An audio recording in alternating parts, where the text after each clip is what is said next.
न सम विषय विलास। राम प्रिया जग जनन सिय कछु नया चर जतास। जिन श्री राम जी का स्मरण करने से ही भक्तजन तमाम भोग विलास को तिनके के समान त्याग देते हैं। उन श्री रामचंद्र जी की प्रिय पत्नी और जगत की माता सीता जी के लिए यह भोग विलास का त्याग कुछ भी आश्चर्य नहीं है। लखन जय विधि सुख लयई सोय रघुनाथ करय सोय कयई। काय पुरातन कथा कहानी सुनय लखन सियत सुख मानी। सीता जी और लक्ष्मण जी को जिस प्रकार सुख मिले श्री रघुनाथ जी वही करते और वही कहते। भगवान प्राचीन कथाएं और कहानियां कहते हैं और लक्ष्मण जी तथा सीता जी अत्यंत सुख मानकर सुनते हैं। जब जब राम अवध सुधि करई तब तब बार बिलोचन भरई। सुमिर मात पितु परिजन भाई भरत सने असील सेवकाई। जब जब श्री रामचंद्र जी अयोध्या की याद करते हैं तब तब उनके नेत्रों में जल भर आता है। माता पिता कुटुंबियों और भाइयों तथा भरत के प्रेम शील और सेवा भाव को याद करके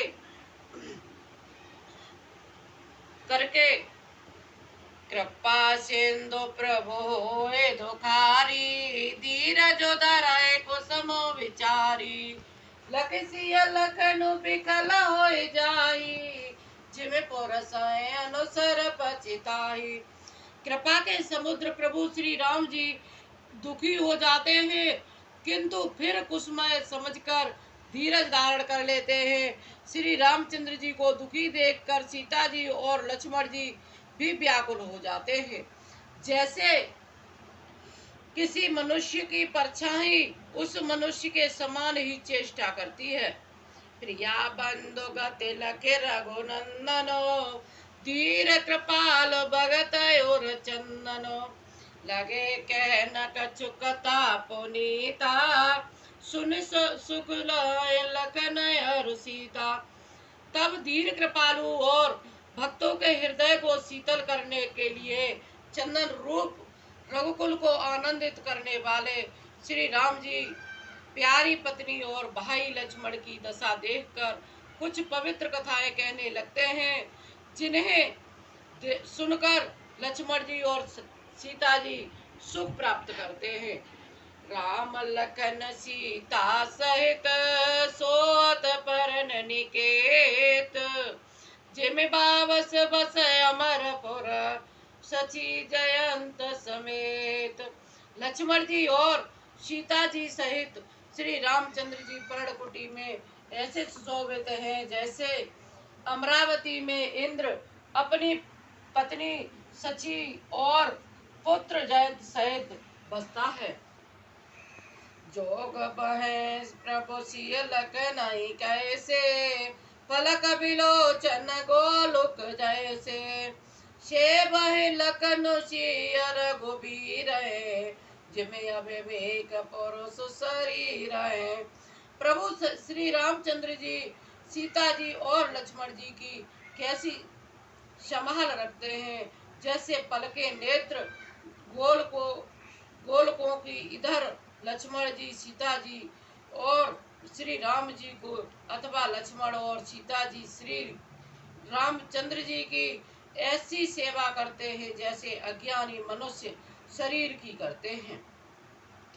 ए बेदे प्रभु बन बसै सुखारी खग मृग सुर तापस हितकारी। कहे राम बन गबन सुहावा सुनो सुमंत्र अवध जिमि आवा। पक्षी पशु देवता और तपस्वियों के हितकारी प्रभु इस प्रकार सुखपूर्वक वन में निवास कर रहे हैं। तुलसीदास जी कहते हैं मैंने श्री रामचंद्र जी का सुंदर वन गमन कहा है। अब जिस तरह सुमंत्र अयोध्या में आए वह कथा सुनो। फिरे निषाद फिरे पहुँचाई सचिव सहित रथ देखे आई। मंत्री विकल बिलोक निषादु, कहे न जाए जस भयो विषादु। प्रभु श्री रामचंद्र जी को पहुंचाकर जब निषाद राज लौटा, तब आकर उसने रथ को मंत्री सुमंत्र सहित देखा। मंत्री को व्याकुल देखकर निषाद को जैसा दुख हुआ वह कहा नहीं जाता। राम राम सिय लखन पुकारी, परे उदर ने नित व्याकुल वारी। देख दखिन दिस है हिनि नाही, जनो बिनु पंख बिल गया कुलाई। निषाद को अकेले आया देखकर सुमंत्र हा राम हा सीते हा लक्ष्मण पुकारते हुए व्याकुल होकर धरती पर गिर पड़े। रथ के घोड़े दक्षिण दिशा की ओर जिधर श्री रामचंद्र जी गए थे देख देख कर हिननाते हैं, मानो बिना पंख के पंछी व्याकुल हो रहे हों। नहे तृण चरह न पेय जलो, मोह लोचन बार। व्याकुल भय निषाद सब, रघुवर बाजे निहार। मंगल भवन